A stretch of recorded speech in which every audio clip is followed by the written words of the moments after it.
Hello, everyone. I am so glad to be back here with you today. I am Dr. Chris Martinson, CEO of Peak Prosperity. Listen, I do two things in the world, all stemming from this one other thing, which is my brain never shuts off. I'm an information scout. I go out, I find things, and then what I do is I frame them and bring them back to people so that, hey, so you can understand them and make sense of them. This is a really important episode. Of course, they're all important episodes, but this time, I'm going to do something that may change how you see the world. And if I can do this successfully, then you will have the ability to see things in a way that others don't, and you'll have a sense of what's coming in the future. So let's go there.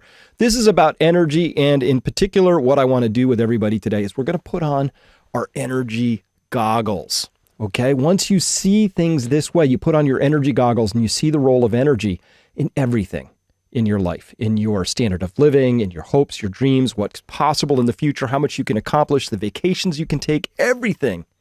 Once you see it, well, it's a little bit like being Neo in the Matrix when he can finally see the Matrix for what it is. And once he can see the Matrix, once he put his Matrix goggles on, he was able to control his environment and be like Superman. So I'm granting you this superpower, and it's really important. So what's it look like? Well, first up, we know from this point in the crash course up to this stage that we have a financial system and by extension an economic model that's predicated on infinite exponential growth. And what do we know about exponential growth? Well, when things are growing exponentially, they tend to speed up at the end. They get faster and faster, right? It's a nonlinear relationship. So you see those charts are like, woo, cruising up like that. We see here in this one, debt running away from income for the United States, and this isn't clearly unsustainable sort of a situation. And it's not a linear situation. Not like, well, it's a little bit worse this year than last year. It is exponentially worse this year than last year, and it's going to be exponentially worser in the future. And because of that, it has the chance of breaking down very, very rapidly at the end. And so that's not going to happen, though, all on its own. Humans will continue to want to have a free lunch. Humans are going to continue to want to print. They're going to want to continue to kick the can down the road. They want to continue to do everything they can except face the consequences of bad decisions in the past. And that's what the Federal Reserve is doing. That's what your congressmen are doing, senators, all of it. The whole system is just basically like the three monkeys with all of their sensory and communication vehicles closed up because they don't want to talk about this. They don't want to know about it. Fortunately, there are a few candidates coming out talking about real things. So since things speed up at the end, we have to understand what is the forcing function that might cause this speeding up function to really get going. What's going to get this party rolling? And it begins with energy. Energy is my first, second, and third horse in this race of the things that are possibly going to force the hand of getting reality back to the dinner table to have a conversation with the rest of us over here who are in La La Land. Okay, so let's talk about energy in the economy real quick. First up, the total energy we have available to us is the amount of energy that we have to, well, do everything, right? So if you were and I did a lot of rock climbing and mountaineering back in the day as a younger man. And here's the thing, when you're way out in the backcountry, the amount of energy you have with you is a function of what's in your body in terms of available glucose, glycogen, other available stores, and what's in your backpack. As soon as you run out of either or both of those things, life gets tenuous. And if you're up a certain elevation on a mountain and you run out of energy, nothing else is possible except a retreat if you're lucky. And if you're not lucky, you don't get to do that. So energy is the master resource. I'm going to make that case today. And once you understand that, I think a lot of other things become clearer. All right, so you have total energy. Let's imagine we have total energy. We cut down a tree. It has so many BTUs of energy contained in the wood. We open up a coal seam, and there's only so much coal in that seam. So let's say it's a coal seam. We start mining that coal, and it has a total amount of energy. Now, what do we get to do with that total energy? We have a big pile of coal. What do we do? Well, first thing we're going to have to do is we're going to have to use some of the energy in the coal to get more coal out of the ground. Right? So we take some of our pile of coal and we dedicate it in that little dark blue arrow down at the bottom there into getting more energy back out, more coal out of the ground, right? We have, if we're using picks and shovels, it's our own, muscles. It's if we're using a steam shovel or a steam apparatus, we have to use that. Whatever it is, we're going to use some of the energy to get some more energy. Makes sense, right? Okay. And then, if we had like this steam shovel or something, if that's what we're using, or it's a modern diesel, big cat D9 dozer that we're, scraping earth away with so we can get to the coal, there's a certain amount of capital involved in getting any energy source, whether it's coal, fossil fuels, natural gas, wind turbines, solar, hydroelectric, it doesn't matter. Every one of them has a built machine associated with it that requires some level of capital that you have to pour into creating that machine. That took energy. So whatever total energy we have on Earth, we have to use some of it to get more energy. We have to use some of it for capital, and whatever's left over. Now, this is what makes life interesting. That's why I can talk to you across the airwaves, because we've taken some of the energy available to us as humans and we've pushed it off into consumption. And there we see there's two ways it can go, right? First, there's basic living expenses. So you're just going to use some of your energy that comes out of the ground. We're going to use it to grow food, keep our houses warm, basics, right? So that's basic living. And then whatever's left after that, now that's discretionary. You and I have grown up at a period of time when humans have had access to the most amount of discretionary energy of any people beforehand. And that's why life is so amazing and awesome. You may not know this, but you live as well as kings and queens did, even better than kings and queens of, millennia going back, right? Cleopatra had the equivalent of, she had about 50 slaves, they think, running around doing stuff, maybe more, maybe less. You have, if you live in a modern American house, the equivalent of around 200 to 300 energy slaves working for you all the time, making the lights come on, keeping your fridge cold, vacuuming things for you, all of it, right? It's astonishing. And we forget that. But I'm going to bring it back to the front and center, because once you understand that, well, then things I think get a lot clearer. Now, energy is the economy. Here we're just looking at oil consumption across the x-axis and thousands of barrels per day. And on the other axis, what we're looking at there is GDP.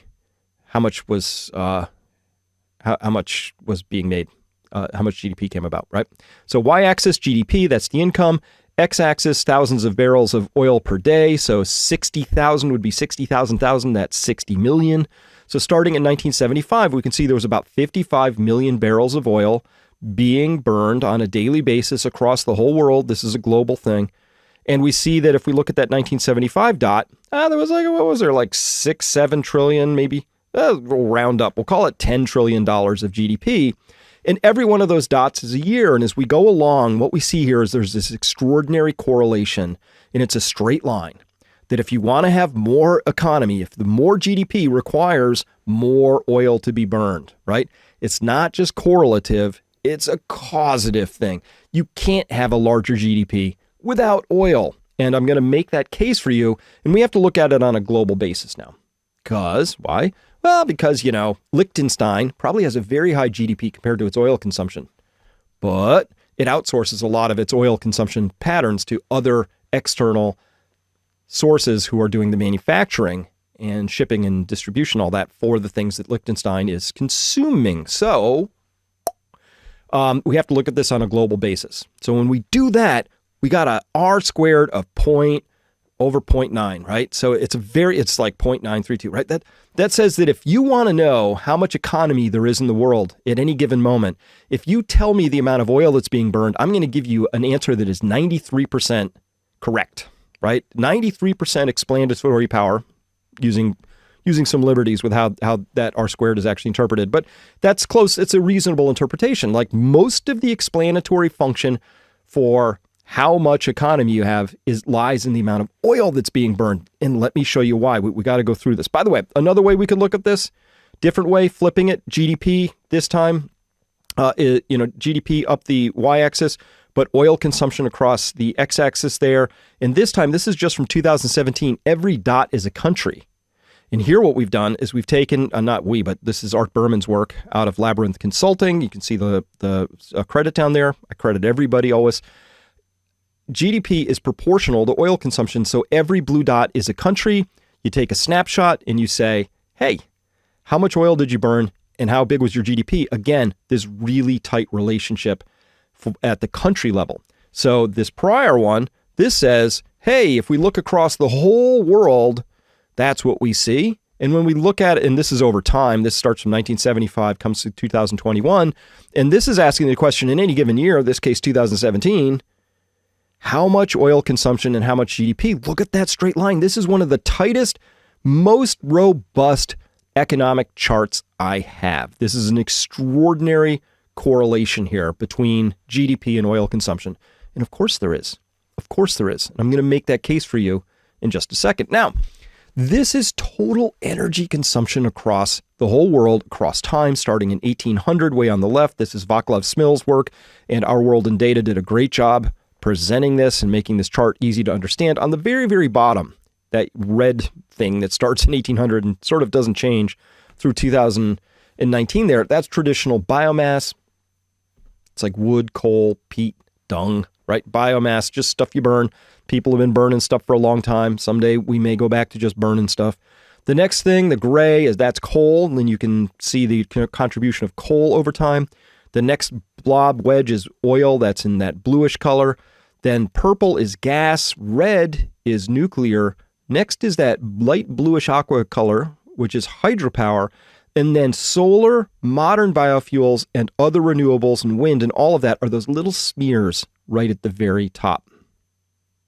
They are not yet a huge percentage contribution to the world's energy mix. And by the way, now that you've taken the course up to this point, and you've seen the course on exponential growth, you recognize that this is not a linear chart. This is a nonlinear chart. This says that where after this green chart turns the corner, after that green line turns the corner about 1950, what's happening there is that slope, everybody who's alive today considers this, and everybody who's in power, I should say, who's alive, considers that to be level territory. Hey, that's just how the world works. We always have exponentially more energy to burn this year than next year.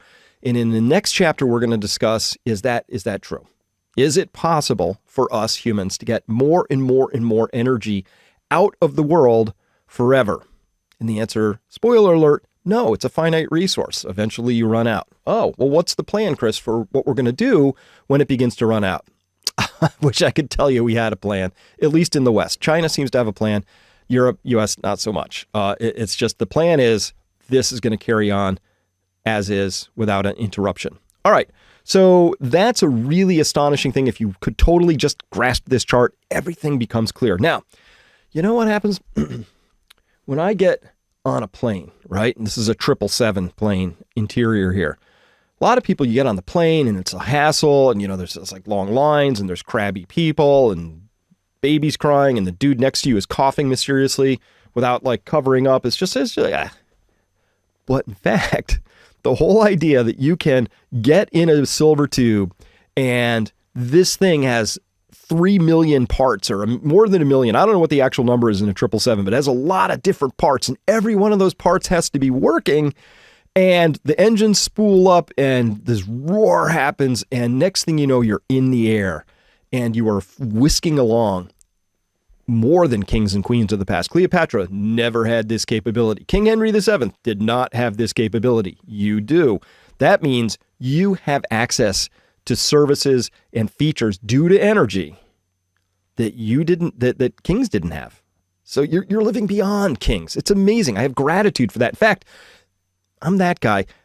When the plane actually takes off, I give a little fist bump, like, whoa. Yeah, I'm that guy. If you've ever sat next to me, I'm like, oh, this is amazing. It's really just astonishing that it works and that I get to like just fly across the globe. It's amazing. But what I do is I look at this and I think about the amount of energy that's in that, because there's energy without the kerosene to run those engines. That is a big, heavy paperweight. Without the oil to make the kerosene, we have no jets. There's nothing else that can do that with that oil density of energy that's in kerosene that allows this 777 to actually spool up enough energy, enough thrust, enough power, burning enough energy to develop that power so it can go fast enough to develop lift and take off. It's really cool. So this is just a little, there's no sound to this one, but this is just showing flights in a single day across the world. These are just flights in a single day. There were over 200,000 flights in a single 24-hour period when somebody captured this Flight Radar 24 screen grab from 24-hour period in July of 2018. So one more time, look at that. Every one of those is one of those planes I'm talking about. 200,000 flights in a day. That's astonishing. That's a lot of power. And in fact, I submit to you, if you put on your energy goggles, I want you to just see this thing that's happening here, not in terms of congestion or where we're going or, pollution or any of that stuff. Just forget that. Just think about the amount of energy. Put your energy goggles on and realize what you're seeing here. This is an extraordinary period of time. And all of that, every single one of those flights is due to burning oil, kerosene in particular. All right. Second, we might note that a city, look at this beautiful city at night. I look at this, you know what I do when I look at this? I just see energy being burned. I see cities as giant dissipative structures, right? They bring in all this energy and food and stuff, and they just exude waste. These are waste photons we're looking at, whether we say that's beautiful or not. As Shakespeare said in Macbeth, nothing is ever good or bad, but thinking makes it so. Look at it however you want. I see waste photons streaming back out into the universe. And how did we get those photons? For the most part, barring some nuclear or hydro, those photons were ancient sunlight that came down, got trapped by plants in some way, either single cell algae or in giant carboniferous forests that became coal. And then guess what? That coal got dug out, and then it got put into a boiler, and it got turned back into electricity, and it's going back out. So photons came down 150 million years ago, and now they're going back out to space. That's what I see. In fact, you have to look at this from space to really appreciate the magnitude of what we're seeing. That's astonishing. It's beautiful. This is an actual shot from the space station. And every one of those blobs of light is a city busy taking energy and using it, converting energy into photons, and off it goes into space. So I would invite you to put on your energy goggles and just see the energy that's being consumed at this point in time. And then think back to that chart where I showed you that we're consuming exponentially more energy year after year after year after year. And that's the program. That's the plan. What if that's not a sustainable plan? What if we haven't made plans for when that plan runs out? What if there is no plan B? Well, then you need to be apprised of that fact, because there's big implications to that, to our monetary system, to our food systems, to where you live, eat, work, play, how much opportunity there's going to be, whether or not, people get really disappointed and behave awkwardly, putting it euphemistically, as social creatures. There's huge implications to this.